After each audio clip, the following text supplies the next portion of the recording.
Hello, how are you doing? My name is Kanika Feaster. We're here at BeMoreNews.com, Eden's Lounge in Baltimore, Maryland. And we've closed up another wonderful Politics 06 event here, focusing and highlighting youth and young people in the city of Baltimore. We have with us tonight Ryan Mason, who is here representing the Algebra Project. How are you doing this evening? I'm okay, how you doing? Great.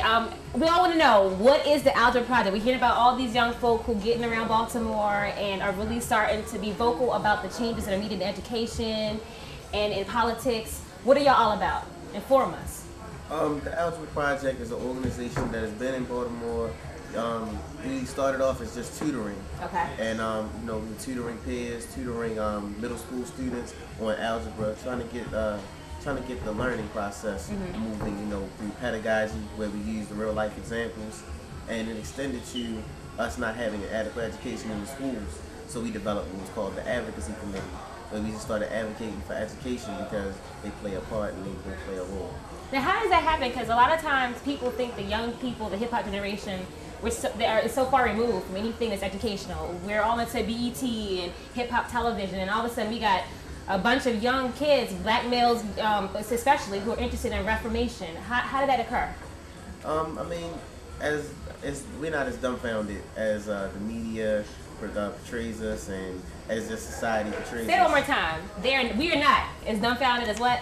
As the media and the society portrays us. Right. Because we are intelligent, and if you sit us in the room and we get to talking about some real life issues, they may not be able to put the faces and the names behind the problems, but we know that there's something going on in our communities. We know that there's something that's wrong with our schools. You can ask any student, and Baltimore schools' education is not adequate. Anybody can tell you that, and we know that something needs to be done. So when a group like the Algebra Project goes and tries to wake these students up, our peers, we can go and make these moves and continue to, make some noise in the community now that they know that we're not dumbfounded, we're not stupid, we're not miseducated. We are just as educated as anybody else, and we have the right to go forward and make these demands. So are you all calling yourselves a political organization, or a group that is a grassroots organization that's out to make change in the community? We're trying to make change however change can be made. You have to attack all different aspects. You have to be able to attack it through the political arena. That's why we focus on different organizations that deal with politics. We don't tell anybody not to vote or to vote. We are strictly for education. If you're for education, then you're with the Algebra Project. We continue to push forward and move because education is something that affects the poor, the rich, the young, the old, everybody. So we influence anybody who's ever seen a Baltimore City public school to be involved, to become a part of what we call Freedom Fall. Now, you're attending Merville High School, and so right now for a lot of the students who aren't involved in the Algebra Project and who attend your school, what are the major concerns that young people have voiced about the school system or the conditions and maybe at Merville? Well, as you have, it's called the ABC plan. Okay. And that's a plan that the students of Baltimore City, some of the students, we drew up and we looked at some of the different issues that we see and that's common in different schools. And one thing is the curriculum. We don't have our art, music, physical education, and things like that in all the schools. Some of your better schools, they get more funding, they have them. But when you get to other schools like the zone schools, it's like you really don't have those things. Class sizes, that's been a real big issue in pretty much every school. Okay. Zone schools or citywide schools, the class sizes are atrocious. The buildings are falling apart. You can't drink out of the water fountain sometimes. The bathrooms are locked. The hallways, are leaking or different things like that. So there's a lot of problems that people see. What do you all feel about the race for governor?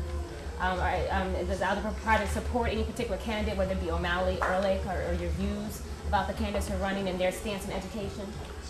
Well, we at first we were looking at the whole thing with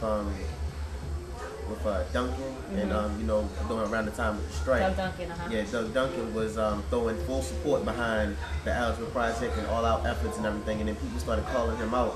And when they started calling him out on his efforts, he started backing away. Oh, really? So what we're doing is we're not looking at any particular candidate. We're looking at this is what we're doing, and you can jump on the bandwagon or you can be bowled over, because education is where we're going at. You know, and it's not a matter of right or wrong, because everybody knows that you should be educated. You know, in America, education is your freedom.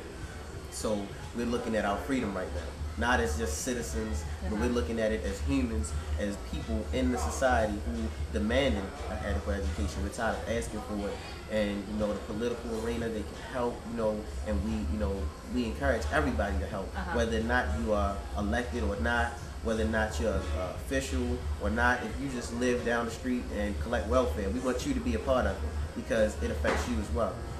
Definitely, some people have it on the money. They came outside of Eden's Lounge in large numbers. They had paperwork describing the Algebra Project, their movement, again, like you were saying, the ABCs of the awesome Baltimore City Public Schools. They're demanding change. They're really sitting here making a difference in our community. We're blessed to have young people who are really about the movement here in Baltimore. Can you let everybody else know again how they can get involved with it? Parents, organizations, give us your contact information, who we can talk to about being a part of your Freedom Fall program. Well, Freedom Fall is a modern day emulation of what Freedom Summer did down in Mississippi. We are basically taking over our education. We are not asking anybody else. We are now demanding what is rightfully ours. So now we're going to take the place of the state school board, and we're going to request from the governor a deficiency appropriation, so that we can put this money directly into our schools, so that we can get the curriculum fixed, so we can get our buildings fixed, so we can get classroom sizes down to 20 students or minimum, max. So that is our goal, and that is what we are trying to do, and that's what we will do. Freedom Fall, October the 14th, you will see us. We have classes building up to this point, so that we can continue to educate those students who you said may not come out to Freedom Fall, or may not come out to Eden's Lounge or anything else. We have to continue to go to our people and reach our people. That's a bold move. It's a bold move. We got to take it to the governor, huh? We got to take it to everybody. We're knocking on everybody's door, holding everybody accountable. Great. Again, let us know how we can get in contact with your organization. You can get in contact with the Algebra Project. You can call 443-957-5346, or you can call 443-904-5646. Great. Thank you, Ryan, for coming out. Thank you to the Algebra Project. Again, like I said, these young people are on the money. Thank you again for tuning on to Be More News BTV. My name is Kanika Feaster, and we'll see you probably next week when we're electing our new officials in Maryland.